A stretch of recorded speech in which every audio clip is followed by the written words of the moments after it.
ঢাকার গণপরিবহন ব্যবস্থায় মেট্রো রেল যুক্ত হওয়াকে আওয়ামী লীগ সরকারের অন্যতম বড় অবকাঠামোগত সাফল্য হিসাবে দেখা হয়। উত্তরা থেকে মতিঝিল পর্যন্ত চালু হওয়া মেট্রো রেল এখন দিনে গড়ে 4 লাখ যাত্রী পরিবহন করছে।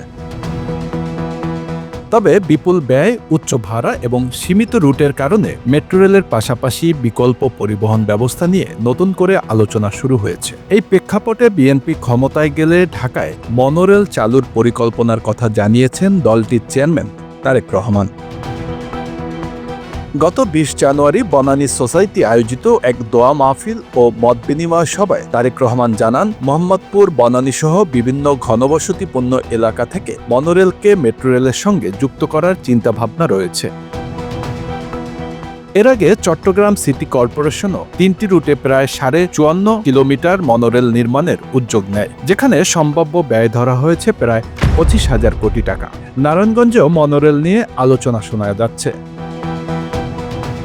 বিশেষজ্ঞদের মতে ঢাকার মতো অপরিকল্পিত ও ঘনবসতিপূর্ণ শহরে মনোরেল একটি কার্যকর পরিপূরক হতে পারে। মনোরেল একটি মাত্র বিমের উপর চলে, ফলে জায়গা লাগে কম। সাধারণ রেল বা মেট্রো রেলের মতো আলাদা দুটি লাইন লাগে না।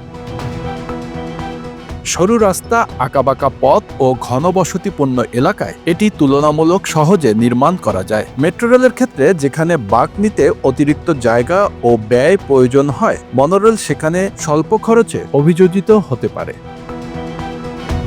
তবে মেট্রো রেলের মতো একসাথে এত যাত্রী পরিবহন করা সম্ভব নয় মনোরেলে। বেশিরভাগ শহরে মনোরেল ট্রেন 4 থেকে 6 কোচের হয়ে থাকে। সেক্ষেত্রে একসাথে 400 থেকে 600 যাত্রী পরিবহন করতে পারে। বিশেষজ্ঞরা মনে করেন মেট্রো রেলের পাশাপাশি বিকল্প হিসাবে মনোরেল নিয়ে গুরুত্ব সহকারে ভাবার সময় এসেছে। ঢাকার পরবর্তী মেট্রো রেল লাইনগুলোর বড় অংশ পাতাল পথে নির্মাণ করতে হবে, যা অত্যন্ত ব্যয়বহুল। এতে ভাড়া আরও বাড়লে মেট্রো রেল গণপরিবহনের চরিত্র হারানোর ঝুঁকিতে পড়বে। সেক্ষেত্রে তুলনামূলক কম ব্যয়ের মনোরেল সরু ও ঘনবসতিপূর্ণ এলাকাকে মূল পরিবহন নেটওয়ার্কে যুক্ত করতে পারে। ব্যয়ের তুলনায় এখানেই সবচেয়ে বড় প্রশ্ন। ঢাকার মেট্রো রেলে প্রতি কিলোমিটার নির্মাণে খরচ হয়েছে প্রায় 1,500 কোটি টাকা, অথচ ভারতের মুম্বাইয়ে মনোরেল নির্মাণে প্রতি কিলোমিটারে ব্যয় হয়েছে মাত্র 164 কোটি টাকা। মুম্বাইয়ের মনোরেল দৈনিক 1.5 থেকে 2 লাখ যাত্রী পরিবহন করতে পারে, যেখানে ঢাকার মেট্রো রেল দিনে গড়ে 4 লাখ যাত্রী বহন করছে। অর্থাৎ যাত্রী ধারণ ক্ষমতা কম হলেও ব্যয়ের তুলনায় মনোরেল অনেক সাশ্রয়ী।